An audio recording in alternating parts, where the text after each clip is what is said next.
Sí, amigo.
Hey, everybody, welcome of Drinks and Daves. How's everybody doing tonight? We're doing well, and say hello to our audience. There you go. You know what? Our viewer count goes up always after the beginning of the show, And then it goes down. I figured it out. I think it's because people see we go live, but they're embarrassed to watch around other folks. So they have to make some excuse like, I'm going out to the store. And then they go watch us in the car. That's a good point. I never even thought about that. But we've got the two. But we've got the two VIP members here. We have Tig Lily and Pantea here. So, everybody else say hi as you say hi like you do and stuff like that. So you first and foremost, did you hear the news? This is groundbreaking news. Groundbreaking news that the TSA is going to allow you to wear your shoes. Keep your shoes on. Which means no more stinky toe jam cheese smell anywhere in the airport. Well, until you get next to the uncouth person in the seat next to you that wears his flip flops. Yeah, that's disgusting. Yeah. Yes. Yeah. So I see you got a haircut. Do I look fast? You look fast and smooth. That's right. Thank you. Yeah, it got crazy. I was saying that normally I go on Saturday mornings because if you don't hit it right at the beginning, there's a line of like 3 people you got to wait for. And a half an hour haircut, I ain't got time for that. See, that's why I do appointment only. But we've been busy, with our contractor and stuff. So I've been missing my Saturday mornings. And it finally got so long that I went the day after 4th of July and my barber wasn't there, but some chick was in the shop. And I'm like, I give up. Let's just get it. They look like they did a pretty good job. A little short, but it looks good. It'll grow out, right? Yeah, I think, in answer to our pre-show questioning, I think it's gray. I don't think it's the white of your skull. It's the what? I don't think it's the white of your skull. I think it is. I think it's gray. Okay. Yeah, I was asking. I didn't know if this was all gray hair or just a pale ass skull. So. Yeah, and we're still trying. And you were kind enough to notice that that I was looking svelter than normal. And yeah, I lost 15 pounds on this vacation. I don't know how. Yeah. You didn't take Oreos with you. Is that the problem? No, I took M&Ms, and yeah, I don't know. Oh, that's good. Hiker. That's what they eat. What trail mix? That's got Gorp. M&Ms and peanut. Gorp. Yep, yeah, Gorp. Good old. Wow, that's back raisins in the and Boy peanuts. Scout days. Mm-hmm. Yeah. So I can't ask where you've been because that's going to be the whole show. But I can only imagine how much you've missed me. I did. Yeah. Because we were planning on doing a live show, but due to mechanical breakdowns, which we'll get into later, we never had a chance to set it up. However, Chad was able to test. He had a Zoom call with the Knights of Columbus, and he was able to test it. And so now we know that it will work in remote areas. Yes, your Starlink. And I just turned it. I just turned it off for because you can turn it on and off. So we had it for a month. Now we'll shut it off until we go to the lake in September. And we'll turn it back on in September. Okay, good. So you'll be able to bring your TV and get 4K streaming video and right, and we can do the show from the lake. Right. Awesome. No, that'll be great because we tried that once and the delay from cell service was so crazy. So yeah, we can do that. Are you smoking anything tonight? I'm not. You know why? Because I am working through a bottle of Napa. Oh, you can't see that invisible Napa Valley Merlot, and that's the one thing I don't think that cigars pair well with is wine. Have you tried? I think I did once. I think so. I was like, no. See, to me, I think I don't like black coffee with a cigar. I think a good Merlot or a Cab would go nicely with a nice cigar. You know what? Now that I say, I don't know. I did try it with hot coffee, and I don't like it with hot coffee. I like it with iced coffee, but maybe I haven't tried it with one. Maybe you should try one. Well, we're out here now. So. Well, just have Garcon bring you a cigar. You did not.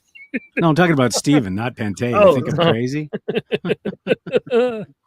What are you smoking, buddy? I am smoking a Padron 1964 anniversary series. Ooh, that's a highfalutin one, yeah. Well, I did it because it was our first show back after our hiatus and stuff like that. I appreciate that. So are you on your Coke, Pepsi Zero, something? Yeah, as a matter of fact, I am. Although we did crack open the bottle that Steve gave me of the Caribbean cask, Macallan, while we were up there. and I bought 2 bottles of Blanton's while I was up there. So.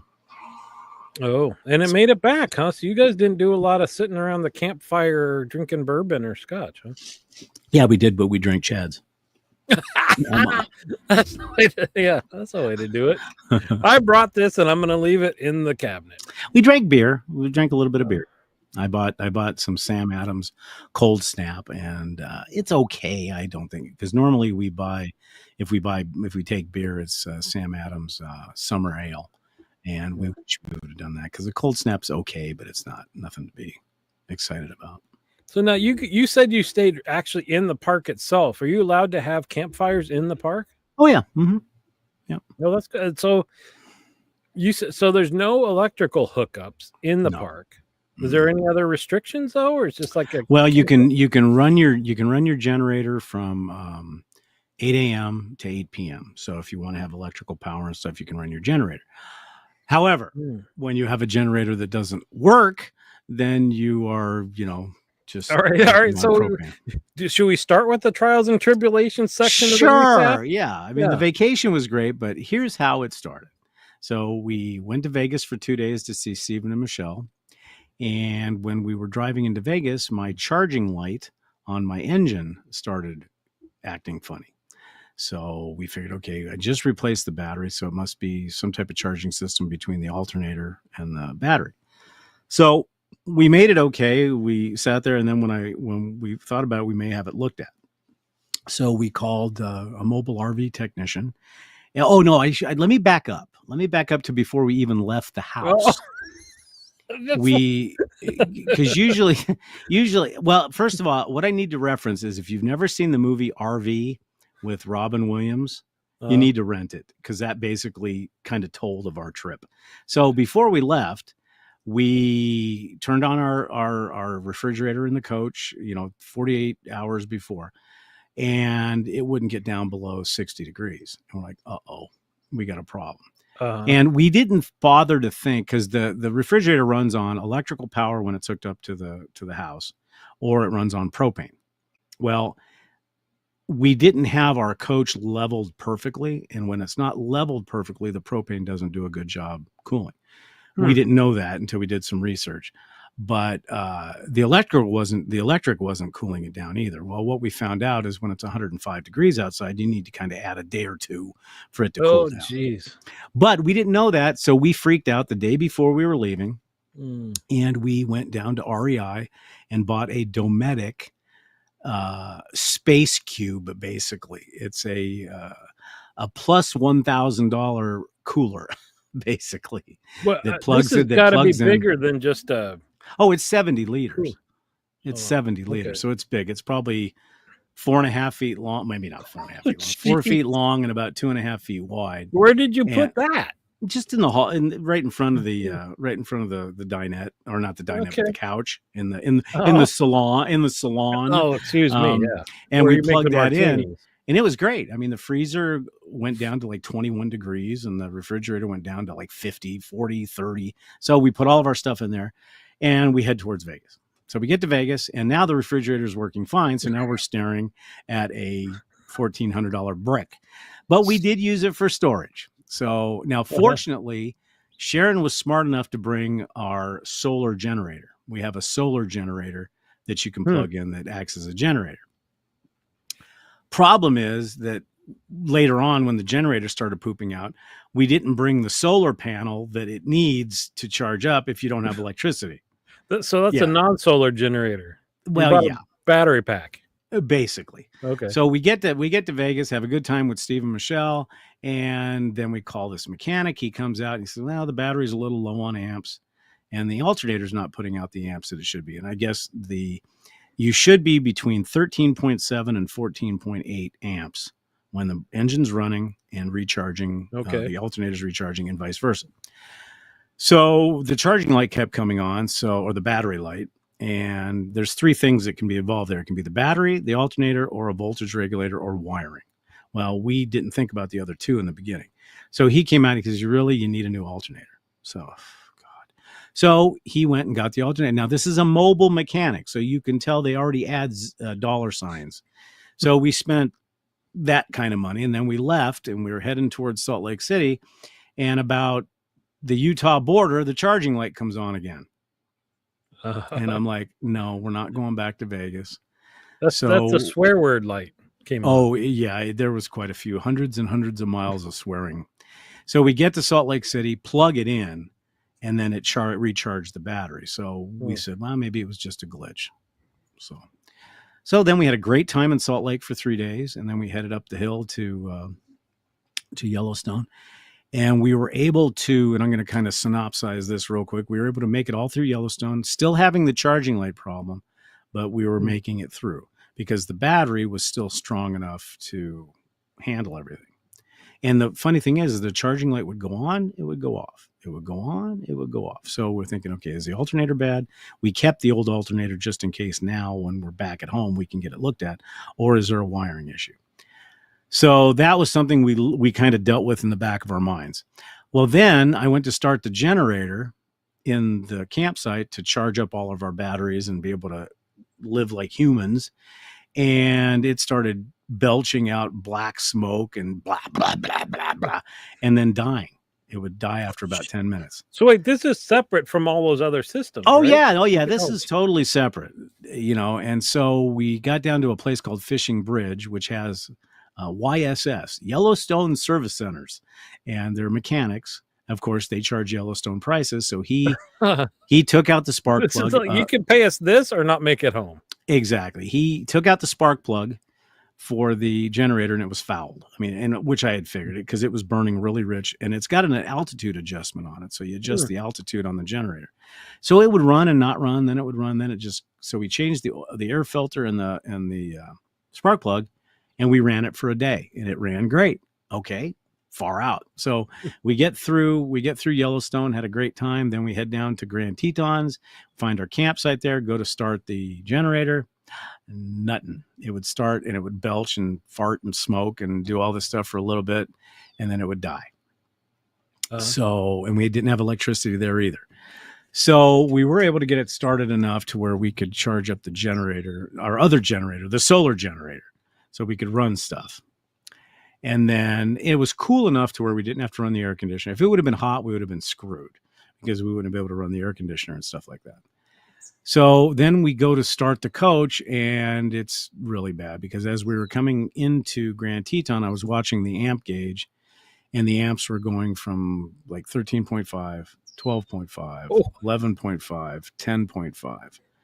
Uh-oh. So we called somebody in the Tetons. He came out, checked the battery. And fortunately, this whole trip, or you just were like this as you were driving or basically state, huh? Yeah, basically. And so he and at the whole time Chad was like, you guys are handling this pretty well because we're going insane, but and we'd have between Sharon and I, we would have our discussions. And so we call a guy out and he comes out and he checks the battery and goes, this battery is just really hurt. It's like it's an AGM battery and there's some things that are hurt on it. I really need to change out the battery. He goes, the good news is I can swap it out for free because it's under warranty because I just replaced the battery. But we still had to pay the service charge, obviously. So there's another couple $100. So we go through all the Tetons and see, fortunately, as most of you know, I was towing my Jeep. So I didn't have to depend on the motorhome to get around. We had the Jeep for that. And the Jeep ran flawlessly. Whew. Yeah. Oh, yeah. It was perfect. And we'll show you some pictures here in a minute. So then we leave Tetons and our first place we're headed to is Vernal, Utah. That's the kind of the 300-mile point. And we were still having problems, but I had electric at the KOA campground that we stayed at in Vernal. So I was able to charge the battery back up. Yay. We're going to get home. The next trip was the long one. It was 600 and some odd miles in the motorhome. Never do that again. What, not in one day? In one day. Oof. So it was from Vernal, Utah. And that's at like 10 miles a gallon. Yeah. And that's Vernal, Utah to Holbrook, Arizona. So we get to Gallup, New Mexico. Oh, and I should say we wanted to go through Monument Valley. So we get to Monticello, Utah, and the GPS rerouted us. And the GPS rerouted us to Cortez, Colorado. So we basically we came down and then we went this way. We went east and then down. So we saw Mesa Verde, we saw Shiprock. And the reason why is because there was a huge monstrous wildfire in keep going. in Monument Valley. I was pissed because that's the one place I'd never been to. I wanted to see Monument Valley. Well, and at least the GPS is smart enough to have that information versus you guys getting stuck.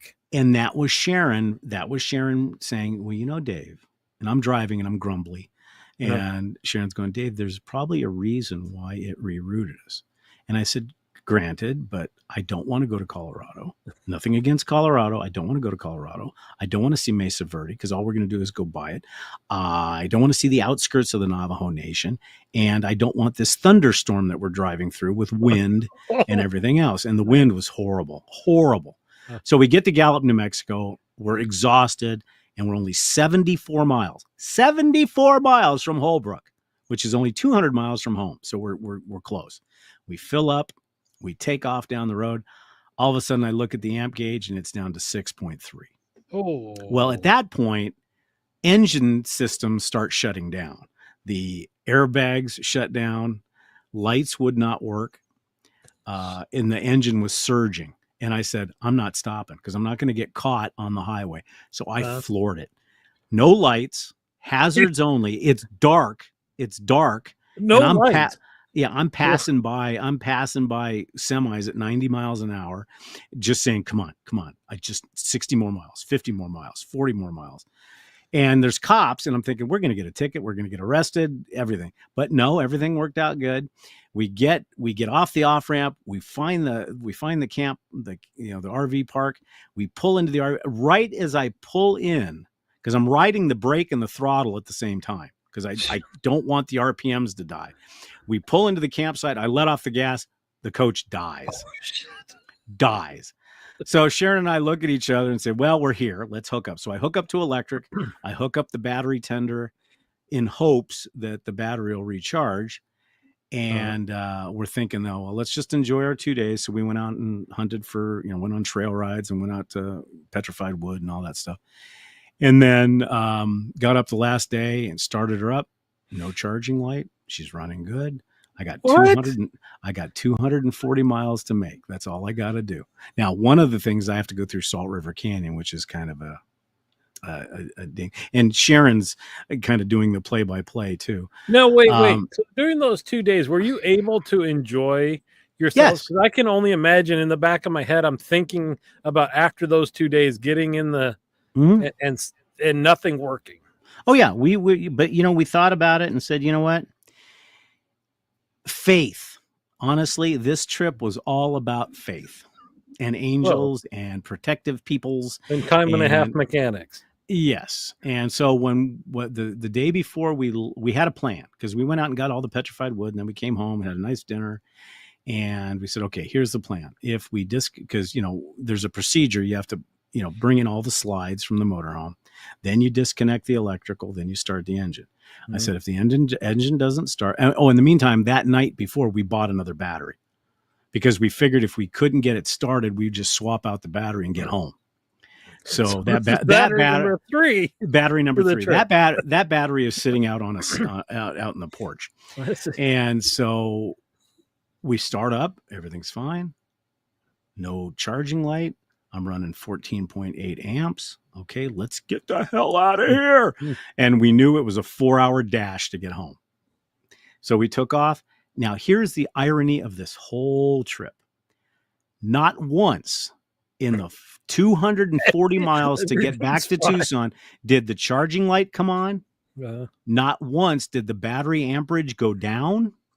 And we made it home and everything else. So that was our odyssey as far as mechanical stuff is concerned. Yeah. So now next Tuesday, the RV guy's coming out and completely rebuilding the generator. And the generator thing was kind of our fault because he had suggested that we change the carburetor before we left. But so we ordered the carburetor. We still have it. And he came out to just double check everything. And he fired up the generator and it ran like a champ. And he goes, maybe don't worry about it. mistake number one. We should have changed the carburetor on the generator, because then we wouldn't have that problem. I see. So now that's the next thing, and then we're going to have him look at it. We're going to just have him go to the coach, because I will not go through this stress again. Because we've even, because our big thing now is, do we trust the coach? Right. I was going to say, we'll get to the good stuff, but can I suggest there's this brand of camping, Hilton, that you might want to look into?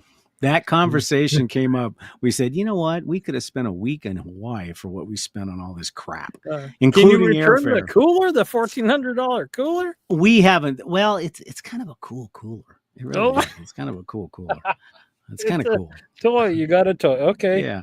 So yeah, we've thought about that, and we've actually even thought we're going to let because the problem is with motorhomes, as we're finding out, is there's two types of mechanics. There's an RV tech, and he takes care of everything from the engine back, just all its systems. Then there's a chassis mechanic, which can be any Ford, Chevy, and ours is a Ford. But the problem is finding a mechanic that will work on the chassis, because the chassis integrates with all the other RV stuff. So a lot of them don't want to touch it. So that's kind of our next step. Like a heavy truck, right?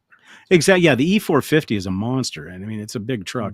So that's our main thing. And because I told Sharon, I said, we're not leaving in September until this coach is running perfectly. And if it's going to nickel and dime us to death, then we're going to be looking at a new coach, because we love the RVing part of it. Loved it. Had a great time, because you can get up and you're out in the middle of the forest, and there's a bear rooting through your garbage. I mean, there's nothing like it.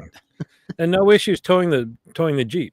No, none at all. You didn't even know it was back there, except when it was windy, because you have basically a sailing ship towing a brick. And so when the wind comes from the side, and there was times when, and Sharon may chime in here, where the steering wheel was like this just to keep it straight. And then you'd go under an underpass and have to quickly do this, because if not, you'd shoot in the other lane. Wow. But we have found out that there are things that we're going to do, such as a heavy duty steering stabilizer that helps. So there's another $400. All right. So I know you uploaded some photos to share, but before you go through those, since we dealt with and bless you guys, I think halfway through I would have just been, let's just leave this on the side of the road and take a plane home. And we had to see what prevented us from doing that is we had the Jeep, and the Jeep is sitting around. The Jeep's going, hey, I'm perfect. I'm running perfectly. So we had brakes in there, and we weren't going to ruin the vacation for everybody else. And literally, even though it was stressful, once you're at Yellowstone or once you're in the Tetons and you see the beauty that surrounds you, all the mechanical shit, I mean, it's going to be there when you get home anyway. So you might as well just have fun with it. Okay. So what, in opposite of that, what was your favorite part? My favorite part is, let's see here. Let me find out a good picture. I thought I downloaded them all. Maybe I didn't. This was one of my favorite things. This was Yellowstone. This was the Yellowstone River. And this was the second day we were there. And it's just beautiful it was in the morning and the mist was coming across. I'm just going to go through these real quick, but just beautiful. And then the American bison. That would be cool. They're monstrous. I mean, basically what everybody calls them is battle cows, because they're made for just kicking butt. Well, and so, for us city folk, you sometimes see that stuff, but it's behind, a fence while you're walking through a zoo or something. And this is just like, it's just there. 10 feet off the road. Yeah. And you don't, and of course there were people getting out, and I'm thinking, okay, we're going to get to see somebody get murdered today. But they're pretty cool, and this was right off. And I've got a bunch of other pictures. And if anybody wants to see them, you can go to Rocks and Roads on YouTube. And I've got a video of every picture we had. This was one of the side trips we took to the Spencer Opal mine. So we took the Jeep on an off-road trail and went and dug for opals. And so I'm going to ask you the same thing I asked with your last stone rock hunting adventures. How do you know, looking at the ground, that something's an opal? Well, at this place, we didn't go to the actual mine itself. We went to their headquarters, and what they do is every week, it's a family-owned mine in Spencer, Idaho. Cool little town. In fact, it's one of the only towns that I've seen that still has an active phone booth. But anyway, um, they bring tailings down from the mine, and they pour it in Oh, this huge acre. It's probably an acre size pile. And then when you first get there, Cade, who's one of the kids, he brings out this bucket and he says, "Okay, here's what you're supposed to look for." And he oh, goes, like, we're normally looking for agates, and agates are really waxy, kind of a waxy feeling. uh-huh. Opal has the feel of porcelain, and it's shiny, so you have to really look for it. And so he Huh. goes through, this is what, and he goes, you just need to train your eye and dig around and you'll find stuff.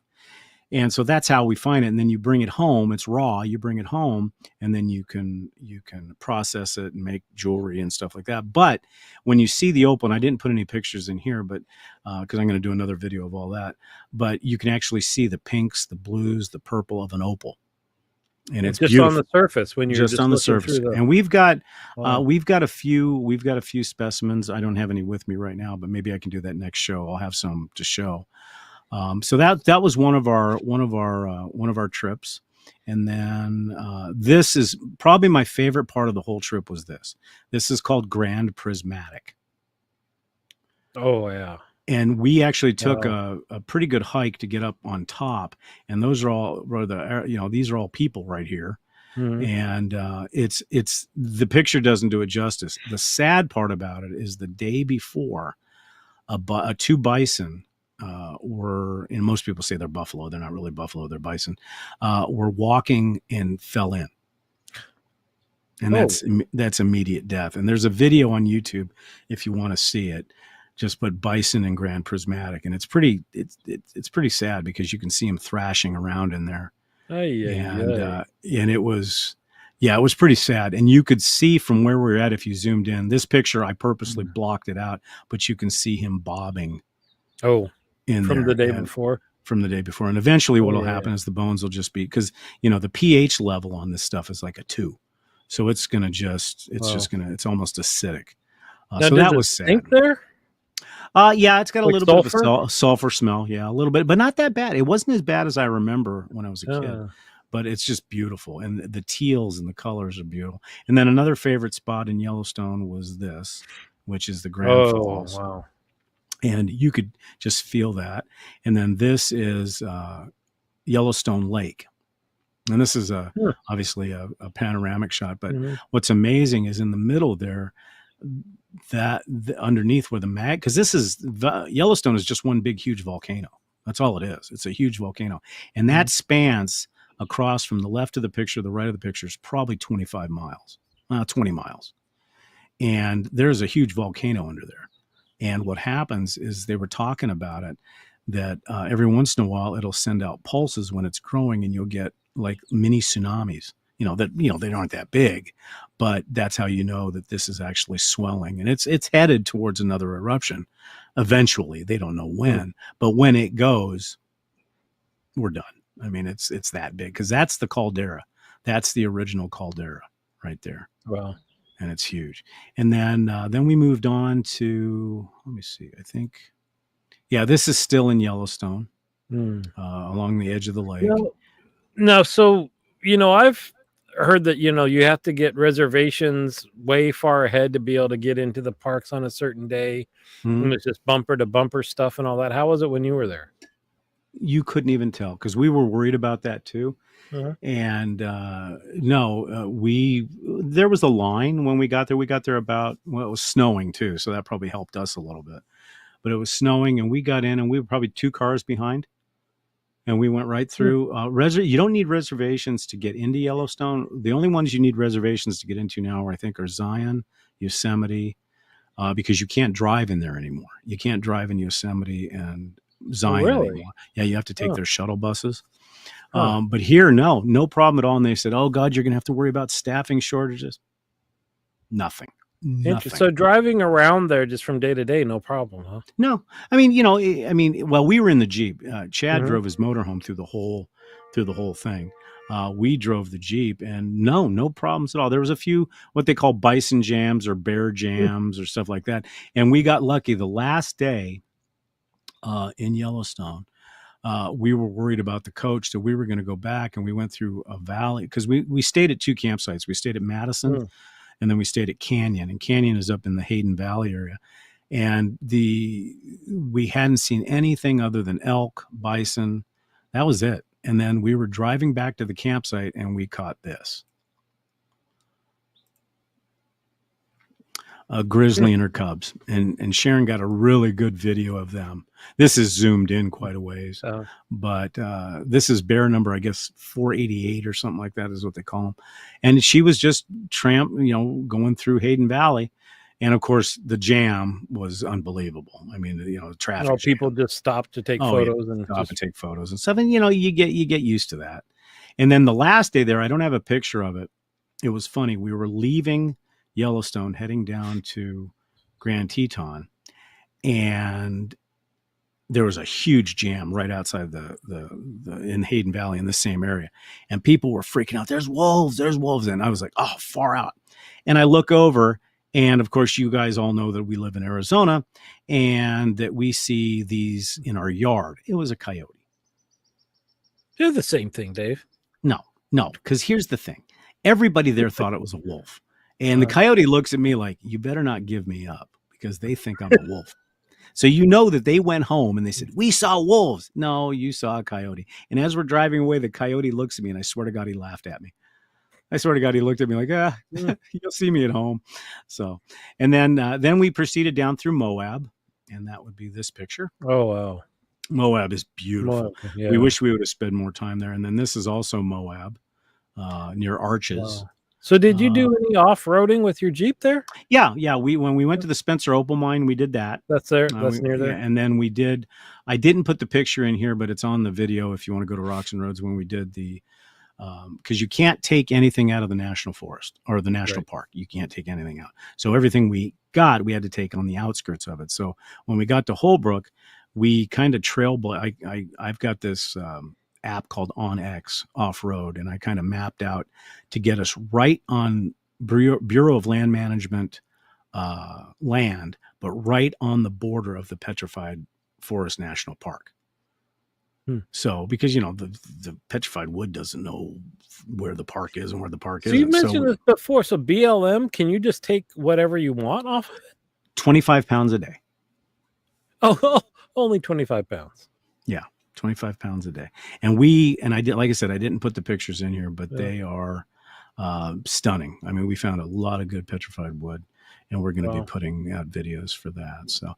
So yeah, overall, we had a great time. It was just we would have had a much better time if we didn't have all the mechanical issues we had. Yeah. But yeah, it was a great vacation. So what is she going to do is she going to polish the petrified wood too? Mm-hmm. Yeah. What she'll probably do, 25 pounds of rocks isn't much when you're bringing home boulder-sized rocks. I was going to say, though, if you're making jewelry out of it, 25 pounds of rocks or jewelry, that's a lot of jewelry. Well, the thing is, what we're going to do is we're going to take our rocks on, like with the petrified wood, what they call slab it.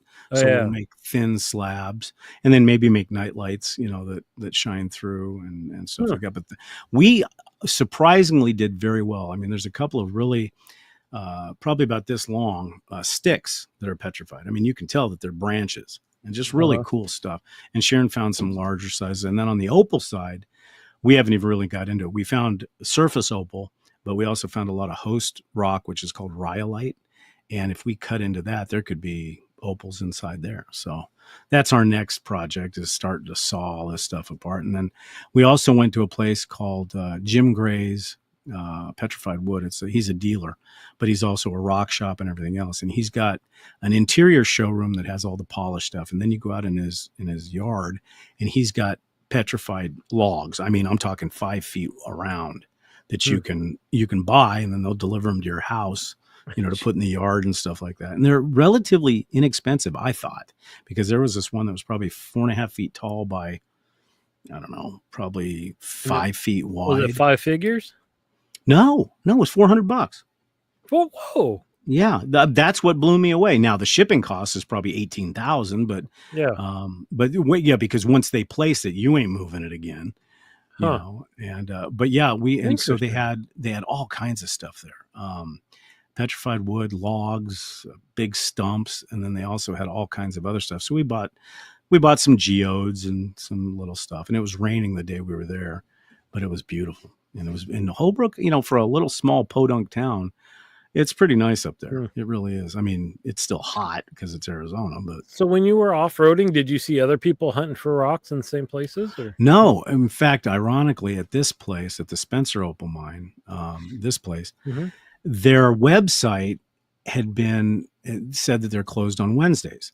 So Chad and his family were going to go do something in Yellowstone. We decided that Tuesday was going to be the day that we go to the Spencer Opal Mine.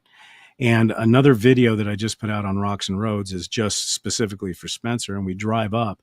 Now, this is after about 2 hours on an off-road trail that was muddy, full of construction. And we get there, and there's a flag, you know, a flag barrier across the entrance. And I purposely took out the audio of what I was saying because I was pissed. I was like, this better not be closed after we just came here. And poor Sharon's going, I called them 2 days ago. They said they're open on Tuesdays. I said, well, this doesn't look open. So right to the left of that entrance, just to the left of this sign, there was this, you can't even call it a driveway. It was more of basically a hill. And I figured, I got a Jeep. I'll put it in 4-wheel drive, and up I went. So I went up, and there was nobody in the parking lot. I drove in yeah. And then all of a sudden this UTV pulls up, and it turns out the guy Cade was in. He goes, can I help you? Yeah, we're here we're closed today. Well, wait a minute. I said, we just went on your website and we just talked to somebody, and we talked to a guy by the name of Isaac, and he said you guys were open every day but Wednesday. He goes, oh shit. He goes, we just changed it because we've been so busy that we now have Tuesdays and Wednesdays off. So both of us were bummed out. And the people who made Spencer Opal Mine available to us, or I mean, how we knew about it, is a guy by the name of Julie, and I always forget his name, Brian and Julie from Arizona Rock Hounding Expeditions. They have a YouTube channel. Well, they're good friends with the Spencers, so I kind of dropped that name. And they said, well, you know, you're here. We'll open up just for you. So they literally opened up their entire store just for us. So Sharon and I were the only ones digging. It was great. The only thing we couldn't have is they're famous for their fish and chips, but the restaurant was closed. The Opal Mine is famous for their fish and chips. Yeah. So yeah, it was neat that they opened up for us because they, you know, basically they saw two pouty people going, we were all the way from Arizona and we want to. So they were nice enough. I mean, you know, plus they made a few bucks that they wouldn't have normally made. So is that all they do? Is just kind of dig out rock and dump it for people to look through, or are they like combing out the best stuff and selling? Oh yeah, they're a commercial mining operation, and the opals that they pull out are what they call geyser opals, which are the rarest opals, and they're the only ones that have the pinks and the greens and stuff like that. So it's a high end family business. Interesting. So we're gonna process that and see what we can come up with for stuff. So right now, like I said, our backyard looks like a rock quarry. I was going to say, aren't you already backlogged 3 years for polishing rocks from the last trip? Mm-hmm. Yes, we are. We are. And you can't do much when it's 110 degrees outside. It's like, I ain't going outside. No. Nope. Well, nope. The things just keep rolling anyway. Yeah. So, no, I mean, like I said, it was a great vacation. Just like I said, other than the crap. Well, I feel bad for your clients because you're going to have to charge $125 a haircut to make up for all the repairs. Well, the worst part about it is that we weren't home on the day we were supposed to get home. So I had to cancel an entire day. So I had to call everybody, reschedule them, which I was able to do. But yeah, it's going to be, the next 2 weeks are going to be busy as hell. Yeah. Busy. You guys just got back 2 days ago? Mm-hmm. Mm-hmm. Yeah. 2 days ago. 2-3 days ago, something like that. Man, how was the pooches? They were fine. They were excited to see us. We were excited to see them. In fact, Leica was so excited to see us that she shook, and it's the middle of summer, and basically it was a cloud of hair.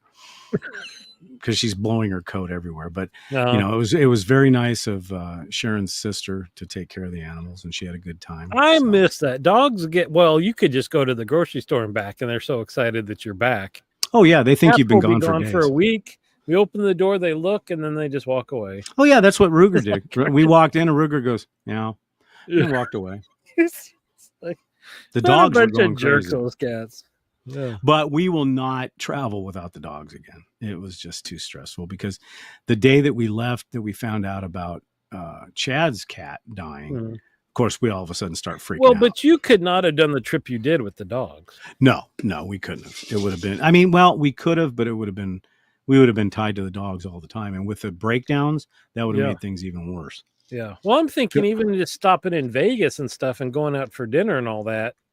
I mean, I guess you leave them with the air conditioner running, but right. But but it was a lot of fun. I mean, and like I said, the beauty you can't capture in pictures. You can't. What is it, Eric? You have your cats get excited and jump all over you when you get back. I want to know. You have a female cat, right, Dave? Or male cat? You have a male cat. Male cat. Because we had heard, so ours don't like being held at all. And we have 2 females. And we heard that male cats tend to like the cuddling more. Oh, I but didn't even know that. your male cat is just like doesn't care. Oh no, he's like a dog. He literally is. In fact, when we get home at night, he jumps in Sharon's lap and he doesn't move. I assume that's the cat he's talking about. I would hope so. So, it was a lot of fun. We had a good time. But and so Starlink, you said it worked fast, just no problems at all, which is amazing because that's up and down satellite, right? Well, when we were, because the big test, because with all the mechanical breakdowns, I didn't even want to mess with setting it up. I really didn't. I was like, no. But when we got down to Grand Teton, I think I set it up once in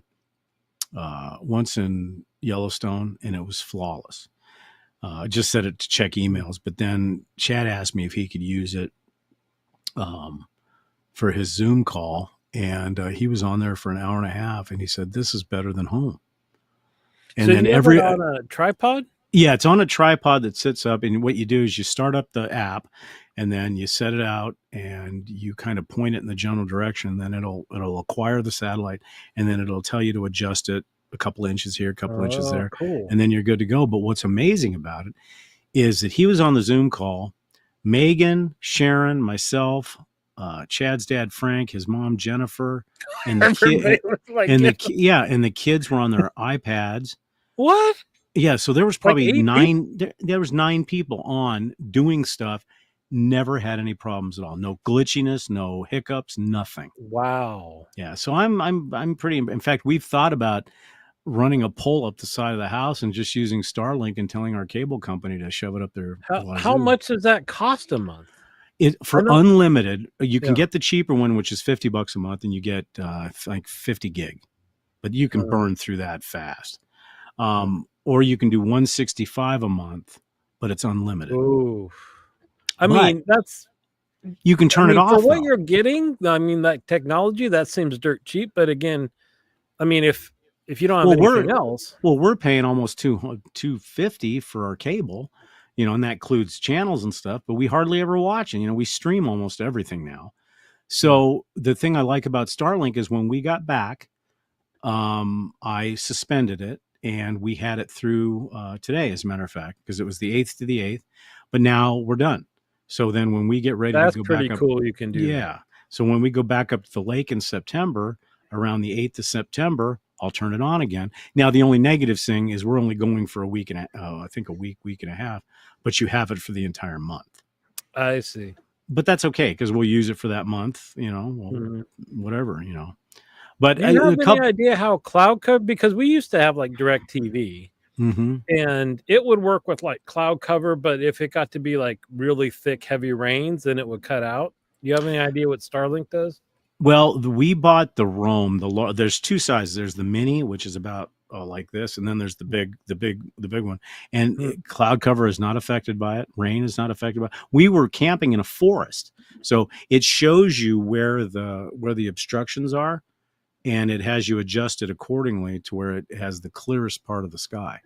And yeah, rain, clouds, no problems so far. Wow. So, I mean, cool. Granted, it was only our first trip with it, so we'll test it more. The one thing I do want to do is the tripod is kind of ungainly, but they make a mount that goes on the ladder on the back of the coach, and I may just do that. We're still playing around with it. Yeah, you should buy more stuff, Dave. No, not right now. So we forgot to say, so P-Beat is actually drinking Three Daughters vodka soda creamsicle. I didn't want to put that up there because it sounded kind of sissy to me. Right? I mean, I don't know exactly what that is, but now you go to the one time we were at the liquor store, my wife pointed out you can get alcoholic whipped cream in a can. What? Well, yeah. So I imagine this is in like the same aisle that it's like with the flavored like pineapple vodka and cherry vodka, where they got like 20 different flavors lined up. Well, yeah. Well, that's like, as I told you, I ran out of cigars. So when we got to Holbrook, I think it was Holbrook. Yeah. Well, yeah, we got to Holbrook and I was jonesing for some cigars because I had none. And so we went to this vape shop and they had cigars, and I should have bought the 5-pack of the, what was it? I can't remember the name of them. The red ones that say 1835 on them. Come on, you know the ones I'm talking about. Isn't it Romeo and Julieta? Yeah, Romeo and Julieta. I should have bought those, but I saw the Tatianas, and the non-flavored Tatianas I always liked. Well, I didn't realize that these were the flavored ones. Yeah.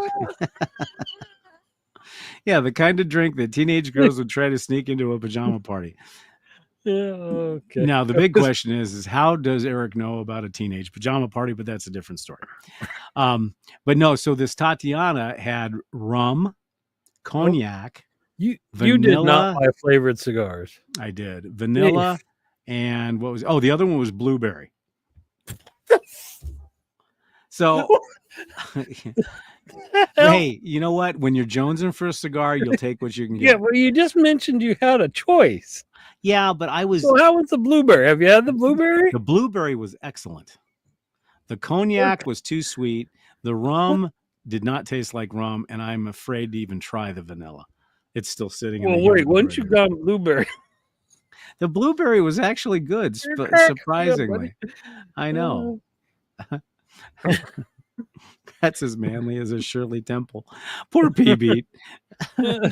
Canned orange cream. Okay, so you got it's alcoholic soda is what it is, versus the flavor. Oh no, maybe he's having vodka, but he's having canned orange cream soda as a back. That's okay. That's okay. Okay, that's okay. Well, blueberry cigars, huh?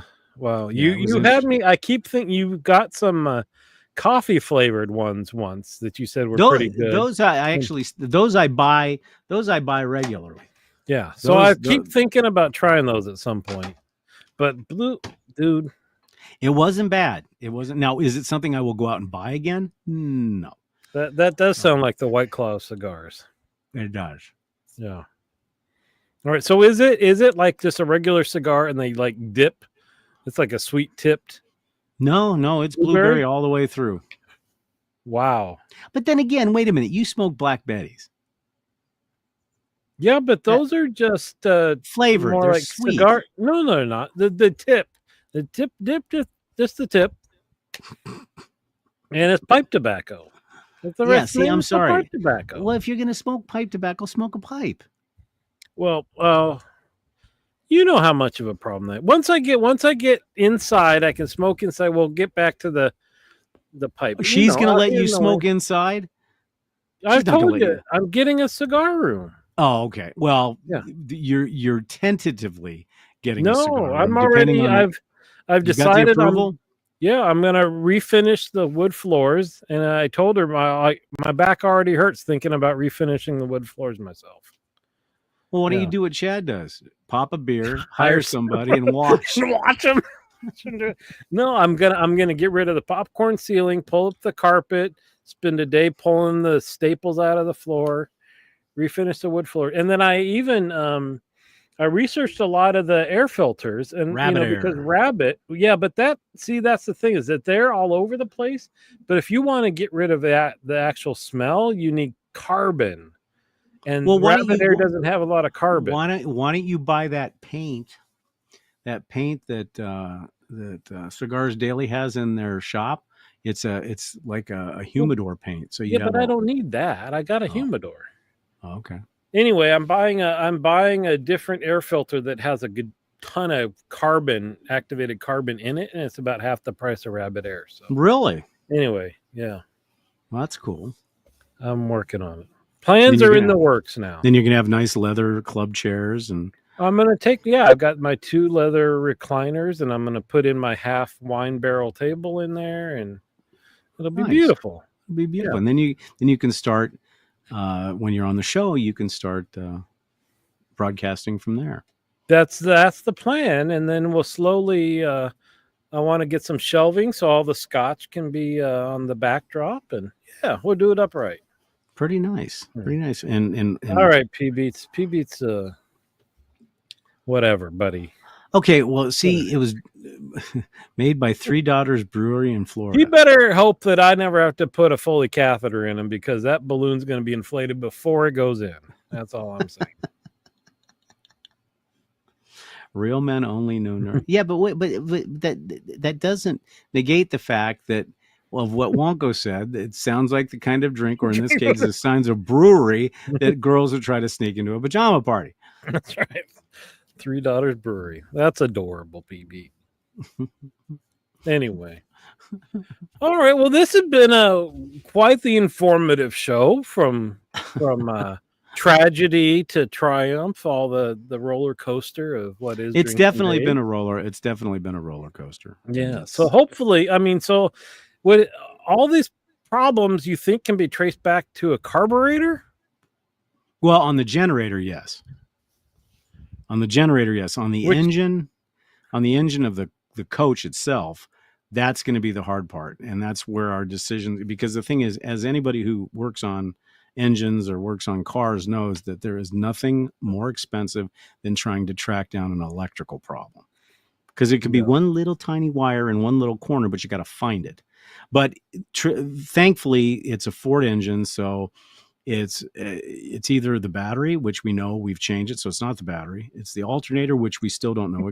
We could have gotten a bad alternator, or it's the voltage regulator. One of those three things. We hope. Well, don't forget, you always got the backup plan of the Hilton. You can drive the Jeep right to the Hilton and drive it off road from there and head right on back. And no, if it comes down to that, we're driving the Corvette to the Hilton. Because I'll tell you, when I got back, and after driving the Jeep and everything, I've been driving the Corvette all this week that we've been back. And I got to say, exactly. It's like, this is so nice.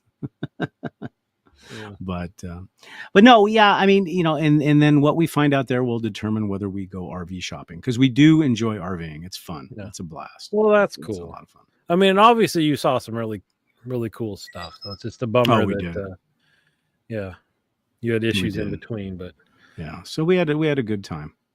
But we're back now. That's the good news. We're back for regular weekly shows, and hopefully everybody enjoyed our little hiatus. And now tell your friends. You got a break from us, thank God. Tell your friends to subscribe, and Dave will throw up that little. Oh, dude! Oh, this is thingy. Boy, we're at a. Yes, so subscribe, leave comments. We appreciate it. And so I think that's about it, don't you? Yeah, that was a good show. Yeah, pictures and everything, multimedia. So don't forget to join us next week, 5 p.m. Pacific, for whatever we decide to do exactly next week. So say goodnight, Dave. Good night, Dave. Thanks everybody for joining us. Have a great day.